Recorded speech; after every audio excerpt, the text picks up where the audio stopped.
Good morning students, this is chapter 1 of science, भोजन के पोषण। ठीक है, स्टार्ट करते हैं रीडिंग। भोजन की भूमिका। भोजन की क्या भूमिका है हमारी लाइफ में? भोजन जीवन की मूलभूत आवश्यकता है। सभी जीवित प्राणियों को विभिन्न कार्य करने के लिए ऊर्जा की आवश्यकता होती है। यह ऊर्जा भोजन द्वारा प्राप्त होती है। शरीर का विकास, वृद्धि तथा कार्य क्षमता ऊर्जा से ही प्राप्त होती है। भोजन विभिन्न रूपों में उपलब्ध होता है। ठीक है, यानी हमारे शरीर की जो वृद्धि है, जीने के लिए जो भी ऊर्जा है, वो सब हमें किससे प्राप्त होती है? भोजन से प्राप्त होती है। जो कुछ भी हम खाते हैं वह भोजन कहलाता है। अगर हमारा भोजन उपयुक्त नहीं है तो यह हमारे स्वास्थ्य के लिए हानिकारक भी हो सकता है।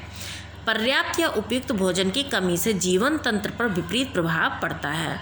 अगर हमारे द्वारा ग्रहण किया गया भोजन पर्याप्त तथा सही प्रकार का नहीं होगा तो हम अस्वस्थ हो सकते हैं। ठीक है, यदि हम भोजन ठीक प्रकार से नहीं करेंगे, ज़्यादा मिर्च वाला खाएंगे, कच्चा खाएंगे, यानी वो हमारे शरीर के लिए सही नहीं होगा, तो हम अस्वस्थ हो जाएंगे, यानी बीमार हो जाएंगे।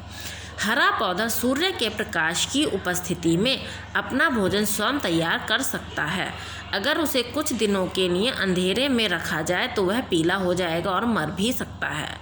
ठीक है, पौधा किससे बनाता है अपना खाना? सूर्य के प्रकाश की उपस्थिति में बनाता है। यदि उसे सूर्य का प्रकाश नहीं मिलेगा तो वो क्या हुआ? ख़त्म हो जाएगा, पहले पीला पड़ेगा फिर मर जाएगा। अब देखिए भोजन के कार्य क्या हैं। भोजन के कार्य इस प्रकार हैं। एक स्वस्थ शरीर पूर्णतः भोजन पर ही निर्भर होता है। भोजन शरीर की विभिन्न क्रियाओं के लिए ऊर्जा प्रदान करता है। हम अपने शरीर का तापमान वातावरण के अनुसार परिवर्तित नहीं कर सकते। भोजन हमारे शरीर का तापमान नियंत्रित रखने में सहायक होता है। ठीक है, भोजन क्या करता है? हमारे शरीर का तापमान वो नियंत्रित करता है। भोजन मृत ऊतकों तथा कोशिकाओं की मरम्मत और उन्हें बदलने में सहायता करता है। सभी जीवित प्राणियों में नए ऊतकों तथा कोशिकाओं का निर्माण होता रहता है तथा पुराने नष्ट होते रहते हैं। हम जितने भी जीवित प्राणी हैं उनमें सेल्स होते हैं। ठीक है, वो क्या होते हैं कि पुराने ख़त्म होते रहते हैं और नए बनते रहते हैं, और उनको सही करने का काम कौन करता है? भोजन करता है। यह कार्य भोजन द्वारा प्रदान की गई ऊर्जा से होता है। ठीक है, जो हमें ऊर्जा भोजन से प्राप्त होती है तो ये सारा कार्य उसी से होता है।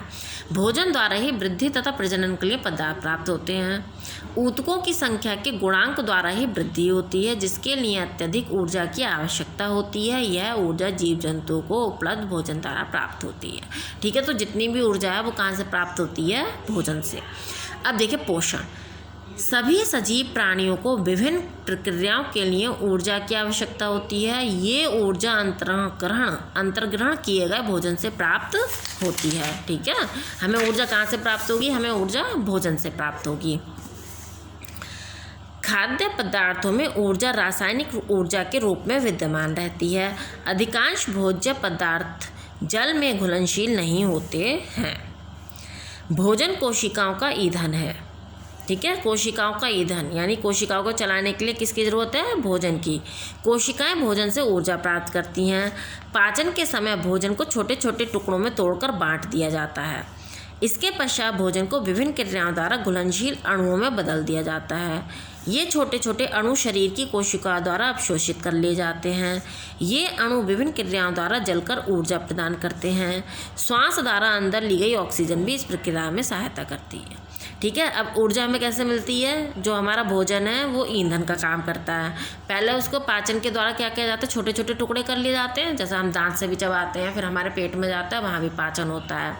ठीक है, उसके बाद क्या होता है? वो जो होते हैं उसके छोटे छोटे कण हो जाते हैं जो अणुओं में बदल दिए जाते हैं।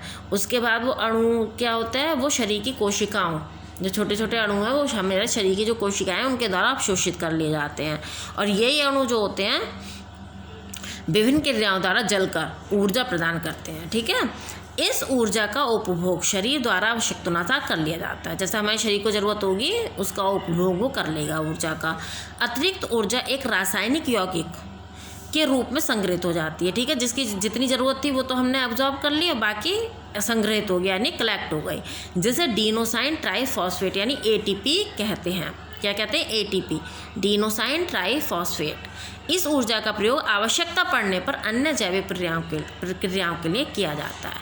ठीक है, सारी ऊर्जा का यूज़ नहीं कर लिया, जितनी ज़रूरत थी उसका कर लिया, उसके बाद क्या करा, जब हमें ज़रूरत हुई तो उसके अनुसार हम उस ऊर्जा का उपयोग करते रहते हैं।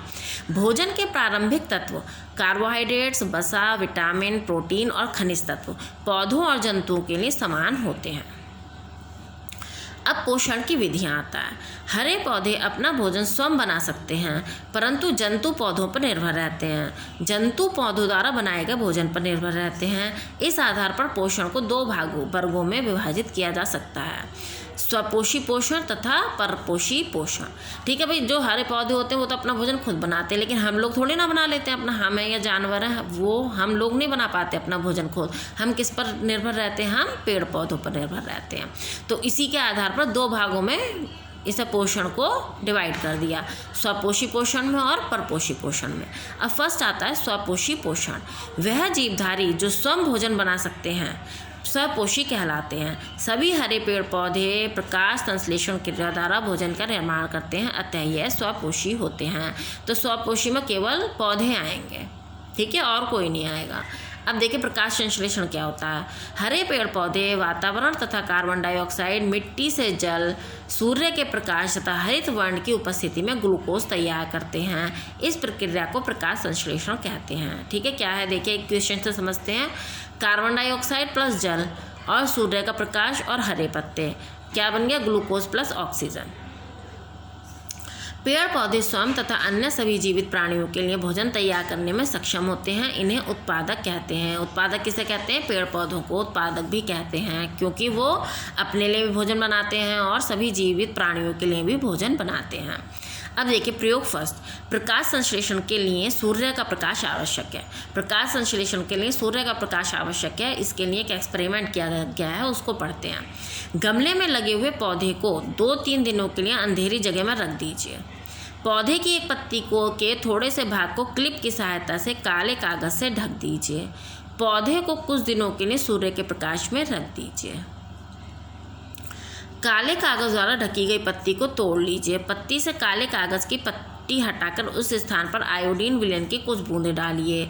पत्ती का वह हिस्सा जो सूर्य का प्रकाश प्राप्त कर रहा था वह नीले काले रंग में परिवर्तित हो जाता है, जबकि काले कागज से ढका भाग नीले काले रंग का नहीं होता। ठीक है, निष्कर्ष इससे यह प्रमाणित होता है कि हरी पत्तियों द्वारा भोजन तैयार करने के लिए सूर्य के प्रकाश की आवश्यकता होती है। आप लोग अपने घर में करके देखिएगा इस एक्सपेरिमेंट को। ठीक है, अब आता है हमारा प्रयोग 2। प्रदर्शित कीजिए, अब प्रयोग 2 क्या है, अलग है ये। प्रदर्शित कीजिए कि क्लोरोफिल, यानी क्लोरोफिल क्या होता है, जिसके कारण पत्तियों का रंग हरा रहता है, प्रकाश संश्लेषण के लिए आवश्यक है। गमले में लगा हुआ एक पौधा जैसे क्रोटोन या कॉलियस लीजिए।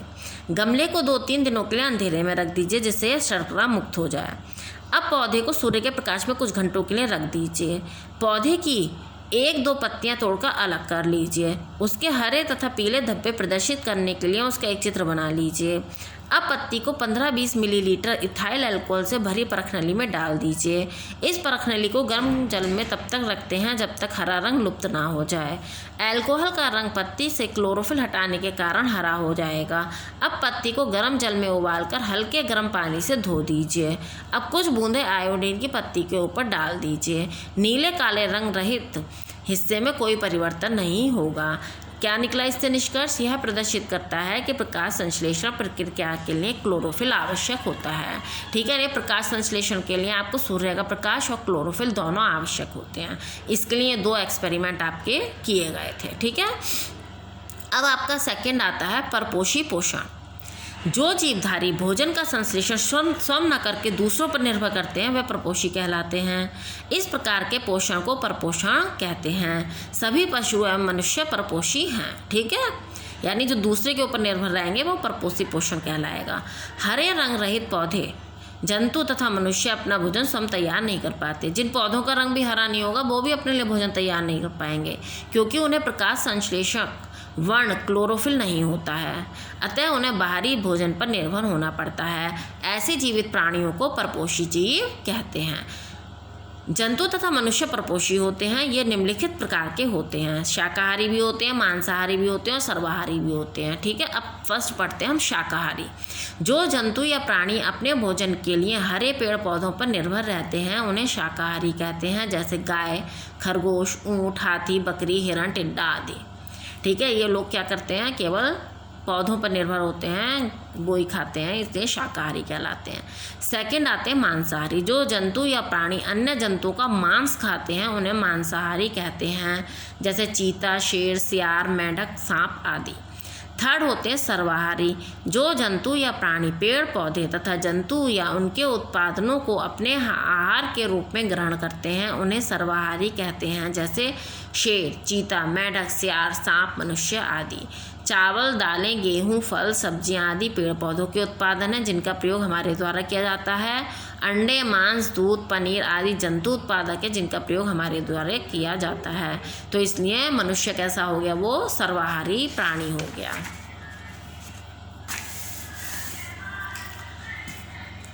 अब आता है हरे पेड़ पौधों में पोषण।